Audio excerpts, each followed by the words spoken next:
Capítulo 10. Bem-aventurados os que são misericordiosos, item perdoai, para que Deus vos perdoe, item reconciliação com os adversários, item um sacrifício mais agradável a Deus, item o argueiro e a trave no olho, item não julgueis, para não serdes julgados.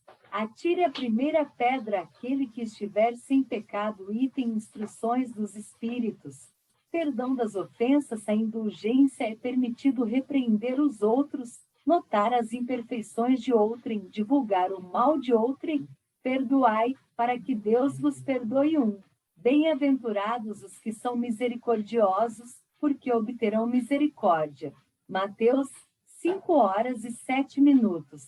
2. Se perdoardes aos homens as faltas que cometerem contra vós, também vosso Pai Celestial vos perdoará os pecados. Mas, se não perdoardes aos homens quando vos tenham ofendido, vosso Pai Celestial também não vos perdoará os pecados. Mateus 6h14:15. 3. Se contra vós pecou vosso irmão, e de fazer-lhe sentir a falta em particular, a sós. Com ele, se vos atender, tereis ganho o vosso irmão. Então, aproximando-se dele, disse-lhe: Pedro, Senhor, quantas vezes perdoarei a meu irmão, quando houver pecado contra mim? Até 7 vezes? Respondeu-lhe Jesus: Não vos digo que perdoeis até 7 vezes, mas até 70 vezes 7 vezes. Mateus 18h15, 21 e 22. 4. A misericórdia é o complemento da brandura, porquanto aquele que não for misericordioso não poderá ser brando e pacífico. Ela consiste no esquecimento e no perdão das ofensas. O ódio e o rancor denotam alma sem elevação, nem grandeza. O esquecimento das ofensas é próprio da alma elevada, que paira acima dos golpes que lhe possam desferir. Uma é sempre ansiosa, de sombria suscetibilidade e cheia de fel. A outra é calma, toda mansidão e caridade. Ai daquele que diz: nunca perdoarei. Esse, se não for condenado pelos homens, sê-lo-á por Deus. Com que direito reclamaria ele o perdão de suas próprias faltas, se não perdoa as dos outros? Jesus nos ensina que a misericórdia não deve ter limites quando diz que cada um perdoe ao seu irmão, não 7 vezes, mas 70. Vezes 7 vezes. Há, porém, 2 maneiras bem diferentes de perdoar.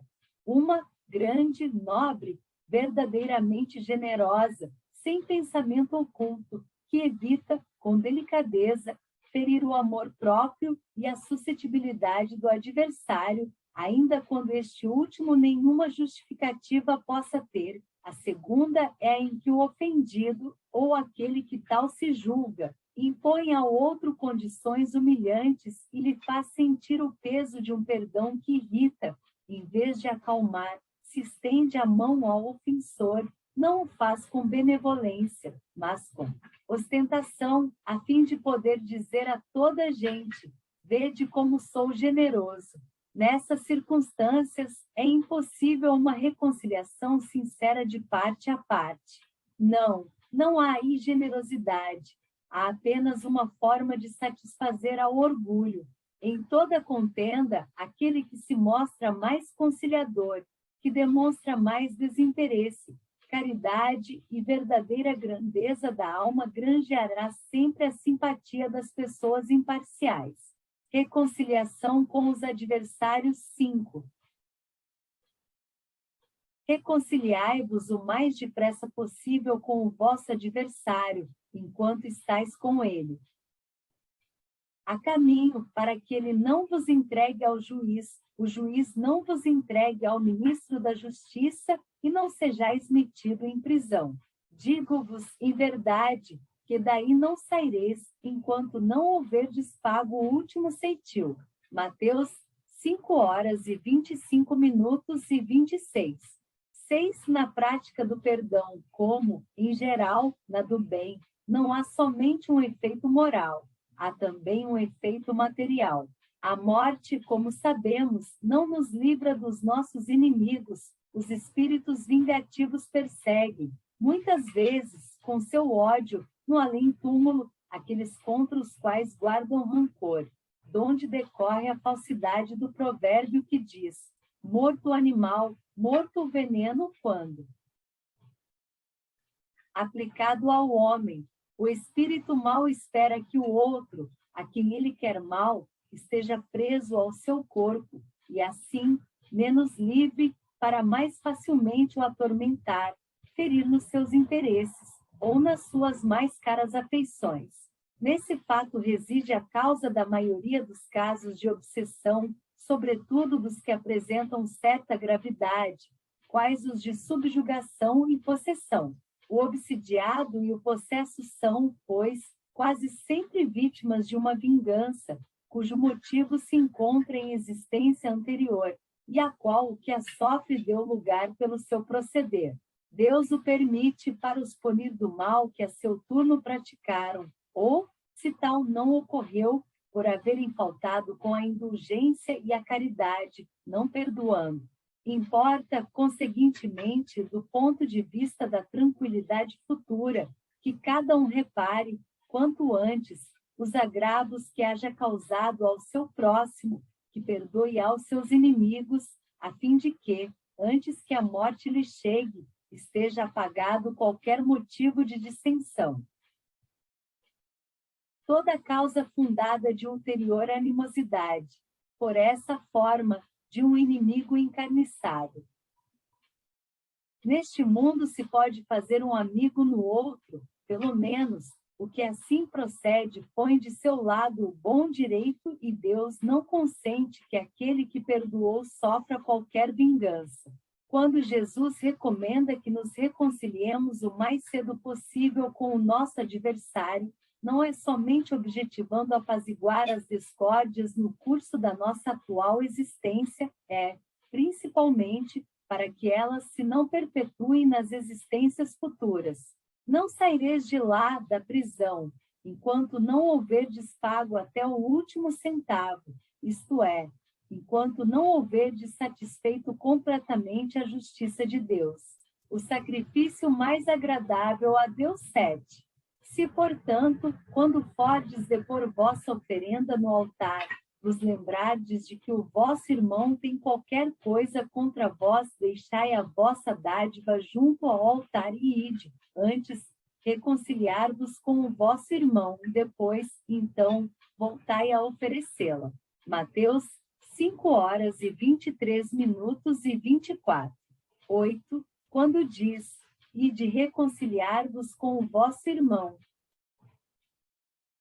Antes de depordes a vossa oferenda no altar, Jesus ensina que o sacrifício mais agradável ao Senhor é o que o homem faça do seu próprio ressentimento, que, antes de se apresentar para ser por ele perdoado, precisa o homem haver perdoado e reparado o agravo que tenha feito a algum de seus irmãos. Só então a sua oferenda será bem aceita, porque virá de um coração expungido de todo e qualquer pensamento mau. Ele materializou o preceito, porque os judeus ofereciam sacrifícios materiais. Cumpria-lhe conformar suas palavras aos usos ainda em voga. O cristão não oferece dons materiais, pois que espiritualizou o sacrifício. Com isso, porém, o preceito ainda mais força ganha.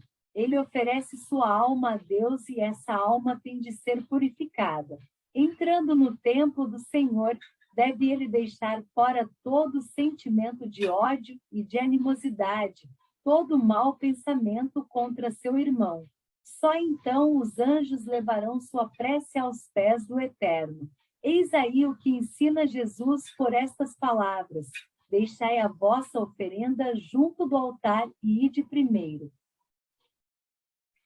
Reconciliar-vos com o vosso irmão, se quiserdes ser agradável ao Senhor. O argueiro e a trave no olho 9. Como é que vedes um argueiro no olho do vosso irmão, quando não vedes uma trave no vosso olho? Ou como é que dizeis ao vosso irmão: deixa-me tirar um argueiro do teu olho, vós que tendes no vosso uma trave? Hipócritas, tirai primeiro a trave do vosso olho e depois, então, vede como podereis tirar o argueiro do olho do vosso irmão. Mateus 7h03 a 5. 10. Uma das insensatezes da humanidade consiste em vermos o mal de outrem, antes de vermos o mal que está em nós. Para julgar-se a si mesmo, fora preciso que o homem pudesse ver seu interior no espelho, pudesse, de certo modo, transportar-se para fora de si próprio, considerar-se como outra pessoa e perguntar: que pensaria eu se visse alguém fazer o que faço? Incontestavelmente, é o orgulho que induz o homem a dissimular para si mesmo os seus defeitos, tanto morais quanto físicos. Semelhante insensatez é essencialmente contrária à caridade, porquanto a verdadeira. Caridade é modesta, simples e indulgente. Caridade orgulhosa é um contrassenso, visto que esses dois sentimentos se neutralizam um ao outro. Com efeito, como poderá um homem, bastante presunçoso para acreditar na importância da sua personalidade e na supremacia das suas qualidades, possuir ao mesmo tempo abnegação bastante para fazer ressaltar em outrem o bem que o eclipsaria, em vez do mal que o exalçaria? Por isso mesmo, porque é o pai de muitos vícios, o orgulho é também a negação de muitas virtudes. Ele se encontra na base e como móvel de quase todas as ações humanas. Essa é a razão por que Jesus se empenhou tanto em combatê-lo, como principal obstáculo ao progresso. Não julgueis para não serdes julgados. Atire a primeira pedra àquele que estiver sem pecado 11. Não julgueis a fim de não serdes julgados, porquanto sereis julgados conforme houverdes julgado os outros. Empregar-se-á convosco a mesma medida de que vos tenhais servido para com os outros. Mateus 7h01 e 12. Então, os escribas e os fariseus lhe trouxeram uma mulher que fora surpreendida em adultério e pondo-a de pé no meio do povo, disseram a Jesus: Mestre, esta mulher acaba de ser surpreendida em adultério. Ora, Moisés, pela lei, ordena que se lapidem as adúlteras. Qual sobre isso a tua opinião? Diziam isto para o tentarem e terem de que o acusar. Jesus, porém, abaixando-se, entrou a escrever na terra com o dedo. Como continuassem a interrogá-lo, ele se levantou e disse: aquele dentre vós que estiver sem pecado, atire a primeira pedra. Em seguida, abaixando-se de novo, continuou a escrever no chão. Quanto aos que o interrogavam, esses, ouvindo falar daquele modo, se retiraram, um após outro, afastando-se primeiro os velhos. Ficou, pois, Jesus a sós com a mulher colocada no meio da praça. Então, levantando-se, perguntou-lhe Jesus: mulher, onde estão os que te acusavam? Ninguém te condenou? Ela respondeu: não, Senhor. Disse-lhe Jesus: também eu não te condenarei. Vai-te de futuro, não tornes a pecar. João 8h03 a 11. 13. Atire-lhe a primeira pedra aquele que estiver isento de pecado, disse Jesus. Essa sentença faz da indulgência um dever para nós outros, porque ninguém há que não necessite para si próprio de indulgência. Ela nos ensina que não devemos julgar com mais severidade os outros do que nos julgamos a nós mesmos, nem condenar em outrem aquilo de que nos absolvemos. Antes de profligarmos a alguém uma falta, vejamos se a mesma censura não nos pode ser feita ou reproche lançado à conduta de outrem pode obedecer a dois móveis: reprimir o mal ou desacreditar a pessoa cujos atos se criticam. Não tem escusa nunca este último propósito, porquanto, no caso, então, só há maledicência e maldade. O primeiro pode ser louvável e constitui mesmo, em certas ocasiões, um dever, porque um bem deverá daí resultar, e porque, a não ser assim, jamais, na sociedade, se reprimiria o mal. Não cumpre, aliás, ao homem auxiliar o progresso do seu semelhante? Importa, pois, não se tome em sentido absoluto este princípio. Não julgueis se não quiser de ser julgado, porquanto a letra mata. Nossa. E o Espírito vivifica. Não é possível que Jesus haja proibido se profligue o mal, uma vez que Ele próprio nos deu o exemplo, tendo feito, até em termos enérgicos. O que quis significar é que a autoridade para censurar está na razão direta da autoridade moral daquele que censura. Tornar-se alguém culpado daquilo que condena em outrem abdicar dessa autoridade é privar-se do direito de repressão. A consciência íntima, ademais, nega respeito e submissão voluntária àquele que, investido de um poder qualquer, viola as leis e os princípios de cuja aplicação lhe cabe o encargo. Aos olhos de Deus, uma única autoridade legítima existe, a que se apoia no exemplo que dá do bem. É o que, igualmente, ressalta das palavras de Jesus. Instruções dos Espíritos, perdão das ofensas, 14. Quantas vezes perdoarei a meu irmão? Perdoar-lhe-eis não 7 vezes, mas 70 vezes 7 vezes. Aí tendes um dos ensinos de Jesus que mais vos devem percutir a inteligência e mais alto falar ao coração. Confrontai essas palavras de misericórdia com a oração tão simples, tão resumida e tão grande em suas aspirações, que ensinou a seus discípulos, e o mesmo pensamento se vos deparará sempre. Ele, o justo por excelência, responde a Pedro: perdoarás, mas ilimitadamente. Perdoarás cada ofensa tantas vezes quantas ela te for feita, e ensinarás a teus irmãos esse esquecimento de si mesmo, que torna uma criatura invulnerável ao ataque, aos maus procedimentos e às injúrias. Serás brando e humilde de coração, sem medir a tua mansuetude. Farás, enfim, o que desejas que o Pai Celestial por ti faça. Não está Ele a te perdoar frequentemente? Conta, porventura, as vezes que o seu perdão desce a te apagar as faltas. Prestai, pois, ouvidos a essa resposta de Jesus e, como Pedro, aplicai-a a vós mesmos. Perdoai, usai de indulgência, sede caridosos, generosos, pródigos até do vosso amor. Dai que o Senhor vos restituirá, perdoai, que o Senhor vos perdoará, abaixai-vos, que o Senhor vos elevará, humilhai-vos, que o Senhor fará-vos assenteis à sua direita. Ide, meus bem-amados, estudai e comentai estas palavras, que vos dirijo da parte daquele que, do alto dos esplendores celestes, vos tem sempre sob as suas vistas e prossegue com amor na tarefa ingrata a que deu começo faz 18 séculos. Perdoai aos vossos irmãos, como precisais que eles vos perdoem.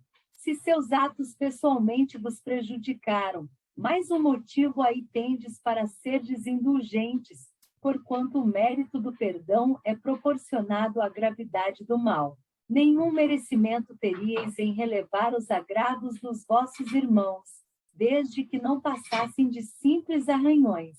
Espíritas, jamais vos esqueçais de que, tanto por palavras como por atos, o perdão das injúrias não deve ser um termo vão.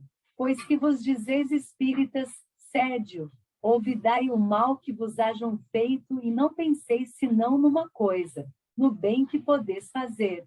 Aquele que enveredou por esse caminho não tem que se afastar daí, ainda que por pensamento, uma vez que sois responsáveis pelos vossos pensamentos, os quais todos Deus conhece. Cuidai, portanto, de os expungir de todo sentimento de rancor. Deus sábio, que demora no fundo do coração de cada um de seus filhos. Feliz, pois, daquele que pode todas as noites adormecer, dizendo: nada tenho contra o meu próximo.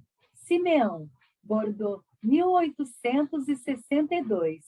15. Perdoar aos inimigos é pedir perdão para si próprio. Perdoar aos amigos é dar-lhes uma prova de amizade. Perdoar as ofensas é mostrar-se melhor do que era. Perdoai, pois, meus amigos, a fim de que Deus vos perdoe, porquanto, se fordes duros, exigentes, inflexíveis, se usardes de rigor até por uma ofensa leve, como querereis que Deus esqueça de que cada dia maior necessidade tendes de indulgência? Ó, ai daquele que diz: nunca perdoarei, pois pronuncia a sua própria condenação. Quem sabe, aliás, se, descendo ao fundo de vós mesmos, não reconhecereis que fostes o agressor? Quem sabe se, nessa luta que começa por uma alfinetada e acaba por uma ruptura, não fostes quem atirou o primeiro golpe?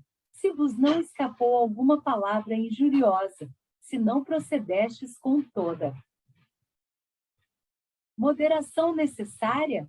Sem dúvida, o vosso adversário andou mal em se mostrar excessivamente suscetível, razão demais para serdes indulgentes e para não vos tornardes merecedores da invectiva que lhe lançastes. Admitamos que, em dada circunstância, fostes realmente ofendido.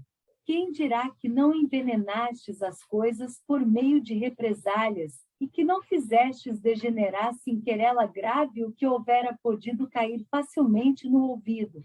Se de vós dependia impedir as consequências do fato e não as impedistes, sois culpados. Admitamos, finalmente, que de nenhuma censura vos reconheceis merecedores. Mostrai-vos clementes e com isso só fareis que o vosso mérito cresça.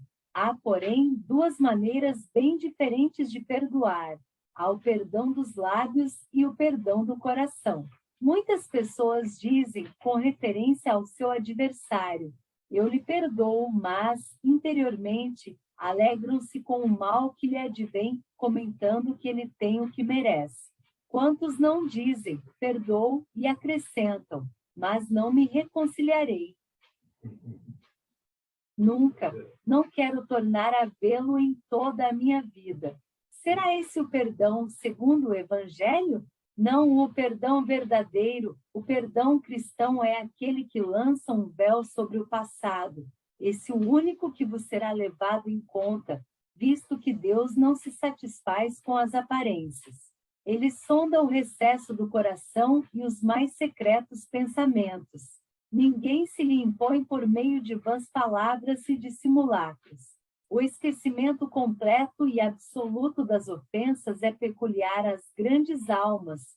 O rancor é sempre sinal de baixeza e de inferioridade. Não ouvideis que o verdadeiro perdão se reconhece muito mais pelos atos do que pelas palavras. Paulo, apóstolo. Lyon, 1861. A indulgência 16. Espíritas, queremos falar-vos hoje da indulgência, sentimento doce e fraternal que todo homem deve alimentar para com seus irmãos, mas do qual bem poucos fazem uso. A indulgência não vê os defeitos de outrem, ou, se os vê, evita falar deles, divulgá-los.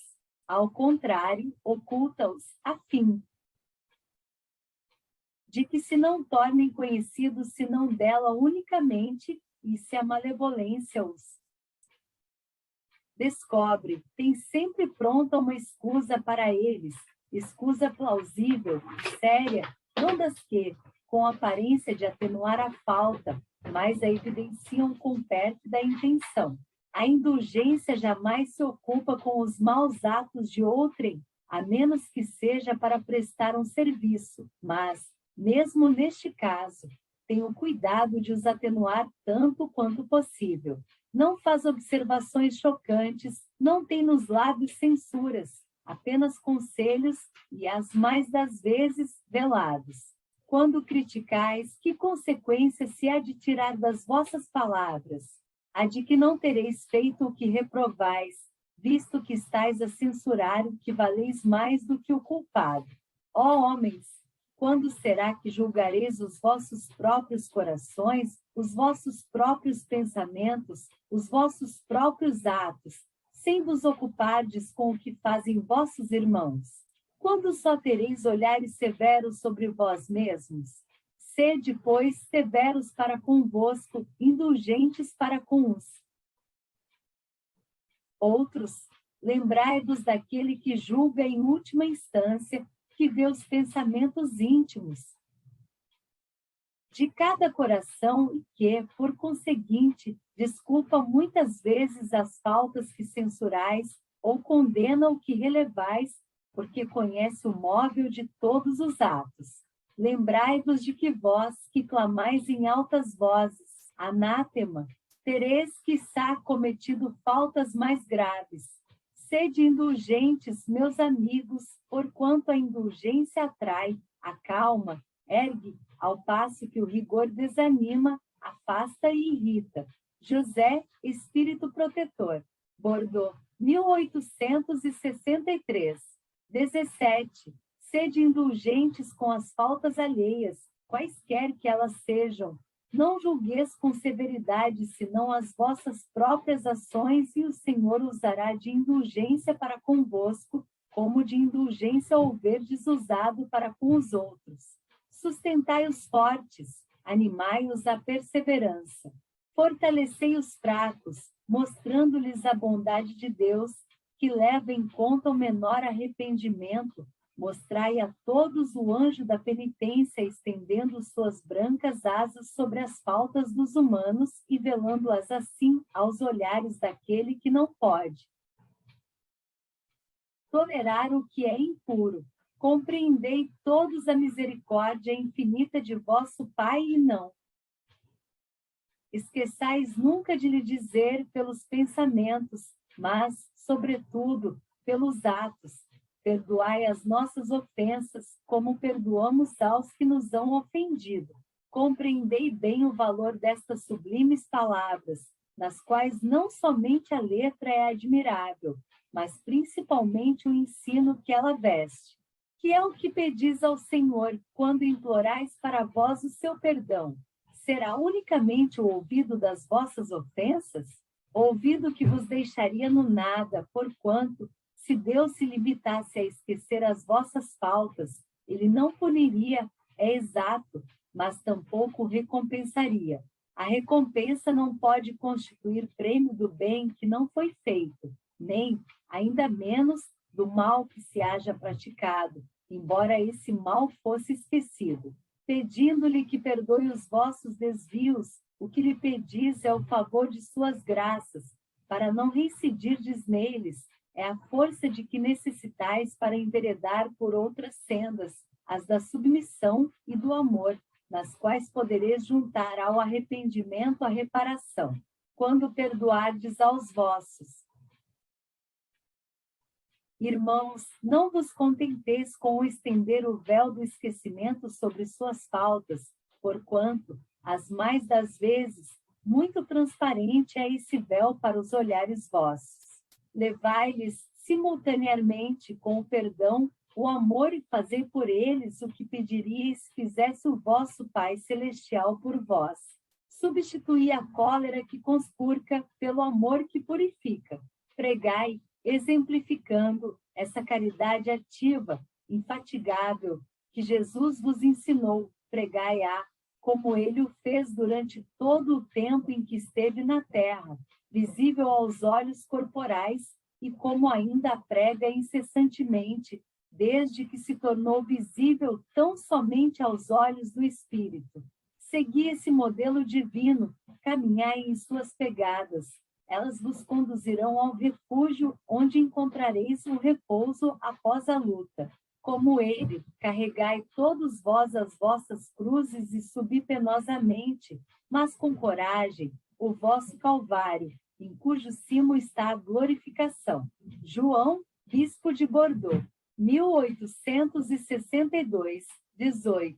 Caros amigos, sede severos convosco, indulgentes para as fraquezas dos outros. É esta uma prática da santa caridade, que bem, poucas pessoas observam. Todos vós tendes maus pendores a vencer, defeitos a corrigir, hábitos a modificar. Todos tendes um fardo mais ou menos pesado a alijar, para poder desgalgar o cume da montanha do progresso. Por que, então, a vez de mostrar-vos tão clarividentes com relação ao próximo e tão cegos com relação a vós mesmos? Quando deixareis de perceber nos olhos de vossos irmãos o pequenino argueiro que os incomoda, sem atentardes na trave que, nos vossos olhos, vos cega, fazendo-vos ir de queda em queda? Crede nos vossos irmãos, os espíritos. Todo homem, bastante orgulhoso para se julgar superior, em virtude e mérito aos seus irmãos encarnados, é insensato e culpado. Deus o castigará no dia da sua justiça. O verdadeiro caráter da caridade é a modéstia e a humildade, que consistem em ver cada um apenas superficialmente os defeitos de outrem e esforçar-se por fazer que prevaleça o que há nele de bom e virtuoso. Porquanto, embora coração humano seja um abismo de corrupção, sempre há, nalgumas de suas dobras mais ocultas, o germen de bons sentimentos, centelha vivaz da essência espiritual. Espiritismo, doutrina consoladora e bendita. Felizes dos que te conhecem e tiram proveito dos salutares ensinamentos dos Espíritos do Senhor. Para esses, iluminado está o caminho, ao longo do qual podem ler estas palavras que lhes indicam o meio de chegarem ao termo da jornada. Caridade prática, caridade do coração, caridade para com o próximo, como para si mesmo. Numa palavra, caridade para com todos e amor a Deus acima de todas as coisas, porque o amor a Deus resume todos os deveres e porque impossível é amar realmente a Deus sem praticar a caridade, da qual fez ele uma lei para todas as criaturas. Do Fetre, bispo de Nevers, Bordeaux. É permitido repreender os outros, notar as imperfeições de outrem, divulgar o mal de outrem? 19. Ninguém sendo perfeito, seguir-se-á que ninguém tem o direito de repreender o seu próximo? Certamente que não é. Essa conclusão a tirar-se, porquanto cada um de vós deve trabalhar pelo progresso de todos e, sobretudo, daqueles cuja tutela vos foi confiada. Por isso mesmo, deveis fazê-lo com moderação, para um fim útil, e não, como as mais das vezes, pelo prazer de denegrir. Neste último caso, a repreensão é uma maldade. No primeiro, é um dever que a caridade manda seja cumprido com todo o cuidado possível. Ademais, a censura que alguém faça a outrem deve, ao mesmo tempo, dirigi-la a si próprio, procurando saber se não a terá merecido. São Luís, Paris, 1860. 20. Será repreensível notarem-se as imperfeições dos outros, quando daí nenhum proveito possa resultar para eles, uma vez que não sejam divulgadas. Tudo depende da intenção. De certo, a ninguém é defeso ver o mal quando ele existe. Fora mesmo o inconveniente ver em toda a parte só o bem. Semelhante ilusão prejudicaria o progresso. O erro está no fazer-se que a observação redunde em detrimento do próximo, desacreditando, sem necessidade, na opinião geral, igualmente repreensível. Seria fazê-lo alguém apenas para dar expansão a um sentimento de malevolência e a satisfação de apanhar os outros em falta. Dá-se inteiramente o contrário quando, estendendo sobre o mal um véu, para que o público não o veja, aquele que note os defeitos do próximo faça em seu proveito pessoal, isto é, para se exercitar em evitar o que reprova nos outros. Essa observação, em suma, não é proveitosa ao moralista? Como pintaria ele os defeitos humanos se não estudasse os modelos? São Luís, Paris, 1860. 21. Haverá casos em que convenha se desvende o mal de outrem. É muito delicada esta questão, e para resolvê-la, necessário se torna apelar para a caridade bem compreendida. Se as imperfeições de uma pessoa só a ela prejudicam, nenhuma utilidade haverá nunca em divulgá-la. Se, porém, podem acarretar prejuízo a terceiros, deve-se atender de preferência ao interesse do maior número. Segundo as circunstâncias, desmascarar a hipocrisia e a mentira pode constituir um dever, pois mais vale caia um homem do que virem muitos a ser suas vítimas. Em tal caso, deve-se pesar a soma das vantagens e dos inconvenientes. São Luís, Paris, 1860.